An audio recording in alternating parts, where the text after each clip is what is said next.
Good morning, open air. How may I help you?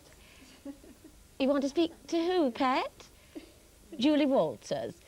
Yeah, well, I've never heard of her myself, but apparently she will be on open air in 10 minutes' time.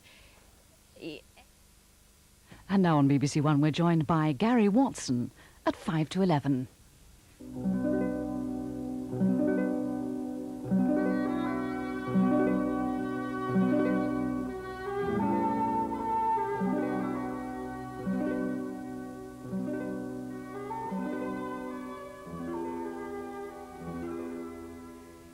Each morning this week, I'm presenting part of the story of the Passion of Jesus Christ, the events leading to his arrest, his trial, his crucifixion, and his burial. The text is taken from the Gospel according to Mark, and the illustrations are by Rex Nichols. This morning, the Garden of Gethsemane. They went to a place called Gethsemane, and Jesus said to his disciples, "Sit here while I pray." He took Peter, James, and John along with him and began to be deeply distressed and troubled. "My soul is overwhelmed with sorrow to the point of death," he said to them. "Stay here and keep watch."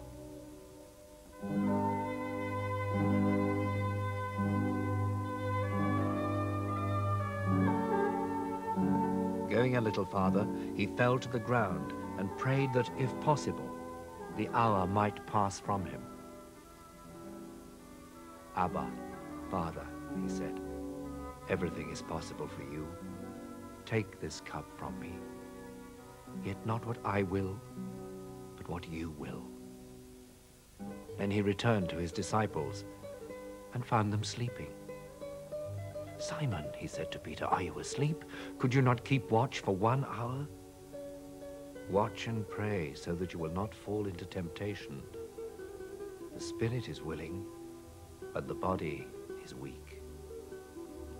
Once more he went away and prayed the same thing. When he came back, he again found them sleeping, because their eyes were heavy. They did not know what to say to him. Returning the third time, he said to them, "Are you still sleeping and resting? Enough, the hour has come. Look, the Son of Man is betrayed into the hands of sinners. Rise, let us go. Here comes my betrayer." Just as he was speaking, Judas, one of the 12, appeared. With him was a crowd armed with swords and clubs, sent from the chief priests, the teachers of the law, and the elders.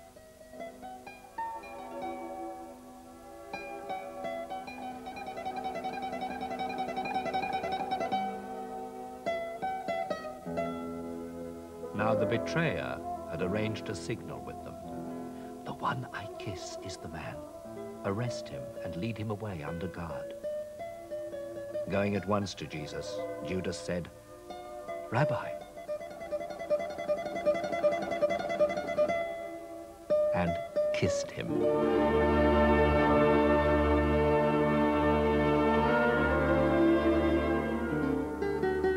The men seized Jesus and arrested him. Then one of those standing near drew his sword and struck the servant of the high priest, cutting off his ear. "Am I leading a rebellion," said Jesus, "that you have come out with swords and clubs to capture me? Every day I was with you, teaching in the temple courts, and you did not arrest me. But the scriptures must be fulfilled." Then everyone deserted him and fled.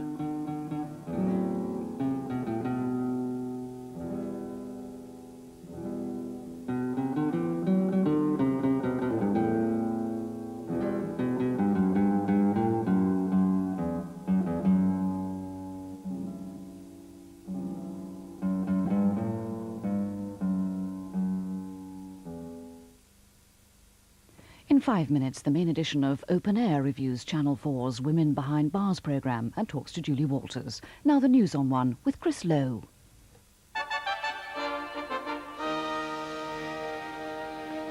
The news at 11 o'clock. The Lithuanian president says he fears Moscow has now decided to use force against the Republic after Soviet troops occupied the headquarters of the breakaway Communist Party. Troops also raided 2 hospitals, arresting Soviet army deserters. President Landsbergis condemned the action as open aggression, and he accused the West of not taking a tough enough line with Moscow. The scene this morning in the hospital ward where Lithuanian deserters were arrested with brutal force by armed Soviet troops. 40 soldiers smashed their way in, ransacking this Red Cross sanctuary where 38 young conscripts had sought protection. Hospital staff helped many to escape, but a dozen were dragged away from their hiding places in cupboards and under beds.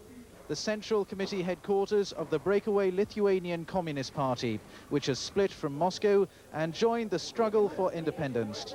The building is now back in the hands of the small splinter party of hardliners, still loyal to the Kremlin. Angry pro-independence communists were refused access this morning to the headquarters, where only yesterday they held a plenary meeting. Critics of the poll tax are keeping up pressure on the government after another backbench rebellion over the issue. Labour's environment spokesman Brian Gould has challenged the government's determination to cap some authorities. Last night, nearly 40 Conservatives refused to support the government on some details of the poll tax relief scheme. There's been a big explosion at a house in Halifax in West Yorkshire. A woman is seriously ill in hospital. Several houses were damaged by the blast, which may have been caused by a gas leak. One woman was found in the rubble and was taken to the burns unit of nearby Pinderfield Hospital, where her condition is described as critical.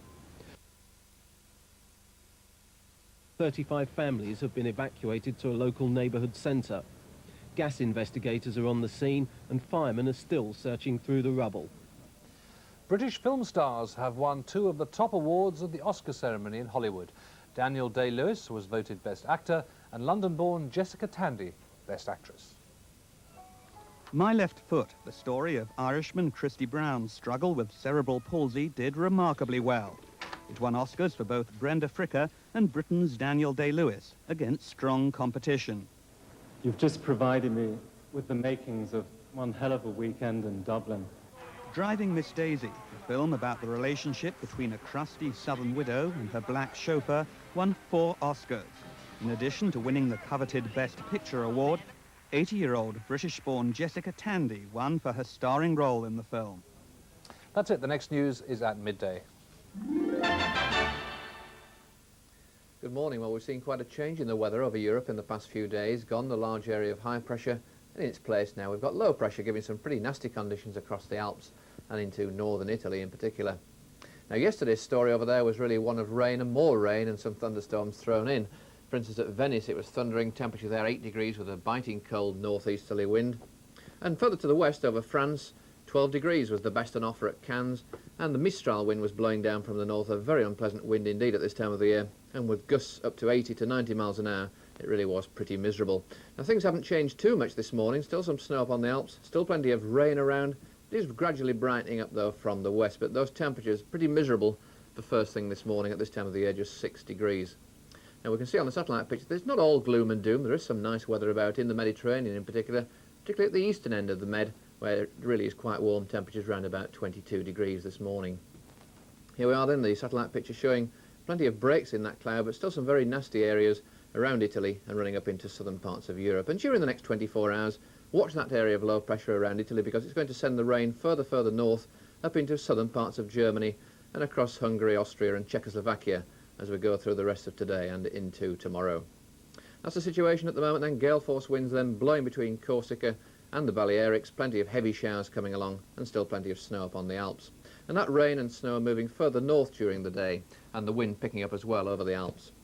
Now to the west it's much brighter over Spain, generally speaking a dry day, the best of the sunshine as you go into western parts of Spain and down through Portugal, where it will be a lovely day despite that fairly brisk wind coming through the Straits of Gibraltar. Not too bad over the western side of France and moving up into southeast Britain either, plenty of sunshine around and some sunshine, just the odd shower across northern Germany. Then we run back into the wet and windy weather over Scotland and Northern Ireland today, and very cold over Iceland, further snow showers to come there.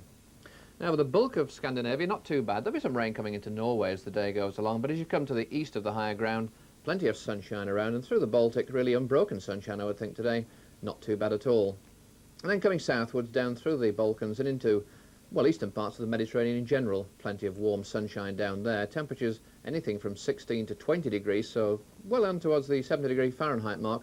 Obviously very cold indeed where it stays wet and windy across the Alps and into northern Italy. Around about 14 degrees on offer in the Balearics. That's it from me. Politics is not my vocation. I am a writer. Literature is my vocation. Mario Vargas Llosa is Peru's greatest writer, yet last April he decided to leave the solitude of the library and stand as a candidate in next month's presidential election. Tonight, Omnibus follows Llosa through the most turbulent year of his life. What I am doing is accomplishing what you can call a public service. But to become a candidate and to become a president eventually is really a great, great sacrifice. It's practically the sacrifice of my vocation. The story of the novelist who would be president. Omnibus, tonight at 10:35 on BBC1. And now on One, the main edition of Open Air with Jane Irving and Gloria Hunniford.